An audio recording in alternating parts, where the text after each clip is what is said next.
আপনি কেন এটি বলছেন না বিগত 15 বছর ধরে আপনার দেশ থেকে যে পরিমাণ অর্থ পাচার হয়েছে তা দিয়ে আপনার দেশে 2 বছরের বাজেট দেয়া যেত। তৃতীয় বক্তা আসছেন সার্জিস আলম, তার নির্ধারিত সময় 5 মিনিট 30 সেকেন্ড। ধন্যবাদ বিজ্ঞ বিচারক মণ্ডলী। বিজ্ঞ বিচারক মণ্ডলী, আজকে পক্ষ দলের তৃতীয় বক্তা যেখানে শেষ করেছে সেখান থেকে শুরু করতে চাই।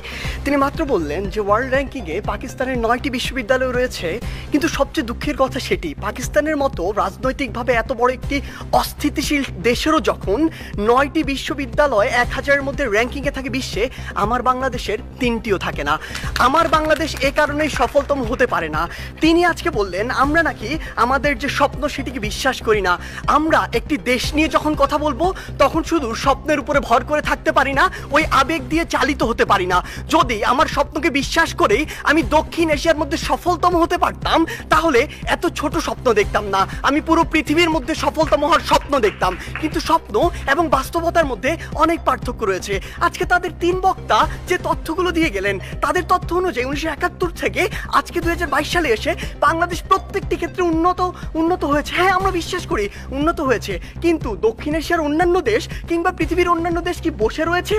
বিজ্ঞ বিচারক মণ্ডলী একটু লক্ষ্য করুন, 2020 সালের তথ্য মতে বাংলাদেশের যে অর্থনীতি এটি হচ্ছে বিশ্বের 35তম বড় অর্থনীতির দেশ, যেটা 2035 সালে গিয়ে হবে বিশ্বের 25তম বড় অর্থনীতির দেশ।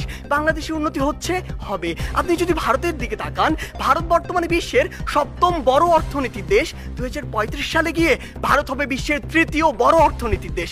ভারত আপনার দিকে তাকিয়ে বসে রয়েছে না, দক্ষিণ এশিয়া অন্যান্য দেশ বসে থাকছে না, পৃথিবীর অন্যান্য দেশগুলো বসে থাকছে না।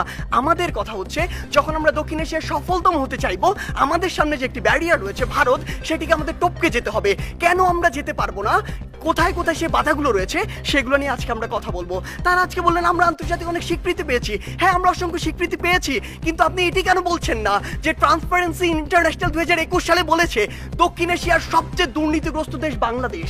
তারা বলেছে অন্তত আফগানিস্তানের পিছনে বাংলাদেশ রয়েছে, নেপাল, ভুটান এদের চেয়েও বাংলাদেশ বেশি দুর্নীতিগ্রস্ত দেশ।